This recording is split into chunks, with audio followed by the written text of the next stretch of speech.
ಯಾರು ಓದಬಾರ್ದು ಅಂತ ಹೇಳಿ ದೆಹಲಿಯಲ್ಲಿ ಈಗಾಗಲೇ FIR ಅನ್ನು ದಾಖಲು ಮಾಡ್ತಾ ಇದ್ದಾರೆ.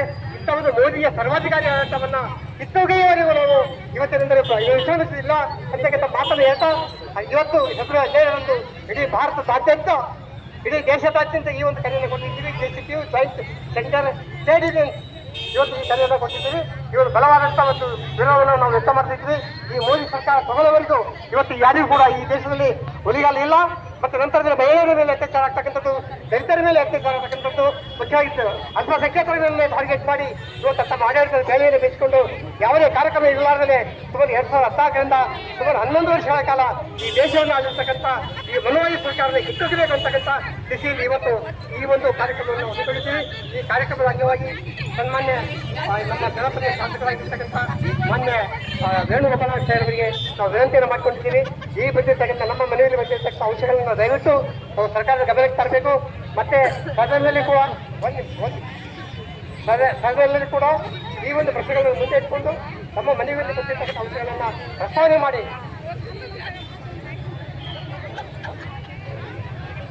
ನಿಜವಾದ ಬೇಡಿಕೆ ಬಿಟ್ಟಂತ ಮತ್ತು ಕೋಮುವಾದಿ ಇರ್ತಕ್ಕಂಥ ಬೇಡಿಕೆಗಳನ್ನು ಮುಖ್ಯವಾಗಿ ಪ್ರಸ್ತಾವನೆ ಮಾಡಬೇಕು. ಈ ಎಲ್ಲ ಸಮುದಾಯ, ಇಡೀ ಭಾರತದಲ್ಲಿರ್ತಕ್ಕಂಥ ಎಲ್ಲ ಎಡಪಕ್ಷಗಳು ಸಮುದಾಯ ನಿಮ್ಮ ಜೊತೆಗಿದೆ. ಮಾನ್ಯ ವೇಣುಗೋಪಾಲಾಚಾರ್ಯ ಅವರ ಜೊತೆಗಿದೆ.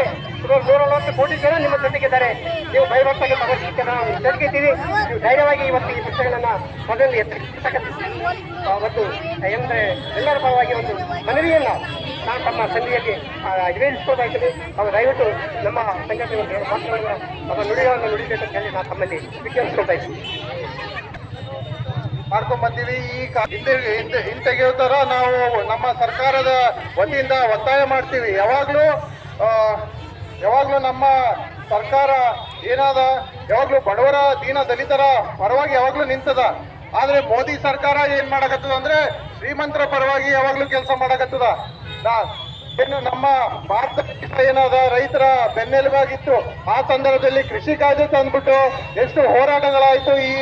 ಈ ಒಂದು ಕಾಯ್ದೆಗಳ ವಿರುದ್ಧನೂ ನಾವು ನಮ್ಮ ಸರ್ಕಾರದವರು ಯಾವಾಗಲೂ ನಿಂತ್ಕೊಳ್ತೀವಿ. ಏನು ವಿಬಿಜಿ ರಾಮ್ಜಿ ಏನ್ ಕಾಯ್ದೆ ಅದಲ್ಲ, ಇದು ಹೆಸರು ಹೆಂಗದ, ಕಾಯ್ದೆನ ಹಂಗೆ ಅದ. ಹೆಸರು ಹೇಳ್ಬೇಕಂದ್ರೆ 2 ಸೆಕೆಂಡ್ ಯೋಚನೆ ಮಾಡ್ಬೇಕಾಗ್ತದ. ಸುಮ್ಮನೆ ಹೆಸರು ಏನೇನೋ ಇಟ್ಕೊಂಡು ಮಾಡಕತ್ತಾರ ಅವರು. ನಮ್ಗೆ ಹೆಸರನ್ನ ವಿರುದ್ಧ ಇಲ್ಲ ನಾವು, ಅದು ಕಾಯ್ದೆಗಳೇನಾದ ಅದರ ವಿರುದ್ಧ ಅದ. ಬಡವರ ಪರವಾಗಿ ಇಲ್ಲ. ಈಗೇನು ದಿನನಿತ್ಯ ಕೆಲಸ ಏನು ಮಾಡ್ತಾ ಇದ್ರು, ಉದ್ಯೋಗ ಖಾತ್ರಿ ಏನು ಇತ್ತಲ್ಲ, ಅದಲ್ಲಿ ಎಲ್ಲ ಬಡವರು ಎಲ್ಲರೂ ಕೆಲಸಗಳು ಮಾಡ್ತಾ ಇದ್ರು. ಈ ಸಂದರ್ಭದಲ್ಲಿ ಅದು ಆಗ್ತಾ ಇಲ್ಲ ಅಂತ ಹೇಳ್ಬಿಟ್ಟು ನಮ್ಮ ಸರ್ಕಾರದ ವತಿಯಿಂದನೂ ನಾವು ವಿರುದ್ಧ ಮಾಡಿದ್ವಿ. ನಮ್ಮ ಅಪೋಸಿಷನ್ ಲೀಡರ್ ಆದಂತ ರಾಹುಲ್ ಗಾಂಧಿ ಸಾಹೇಬರು ಸಹಿತ ಅಪೋಸ್ ಮಾಡಕತ್ತಾರ.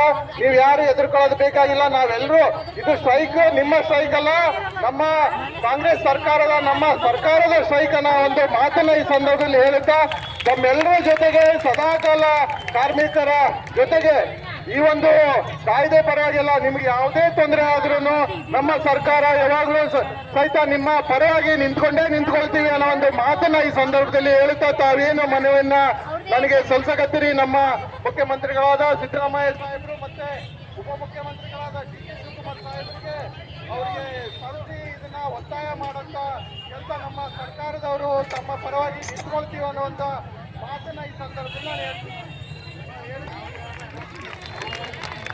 ಜಯ ಮಾಡಿಕೊಡ್ಬೇಕು, ಎಲ್ಲರೂ ಕೂತ್ಕೋಬೇಕು.